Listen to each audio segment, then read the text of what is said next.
Un quadro straordinario e originale questo di Leo Puz, artista meranese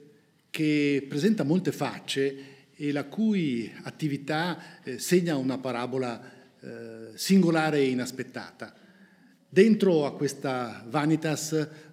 che risale agli ultimi anni dell'Ottocento, noi troviamo suggestioni di tipo diverso, i simboli, l'affacciarsi del sogno e dell'incubo, la minaccia che incombe sulla vita di ciascuno di noi, l'abbandono, la sensualità, rappresentate da questa figura femminile colta di spalle. Ma sul fondo, come una testa di Medusa, si affaccia minaccioso il destino individuale che poi Puz riesce a cogliere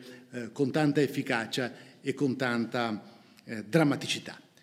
Successivamente Puz lascerà la dimensione dell'allegoria e del sogno e del simbolo per rivolgersi con attenzione e con altrettanta originalità di scrittura e di concezione ad altri aspetti della vita che lo circonda e sarà un testimone di grande rilievo della cultura del suo tempo.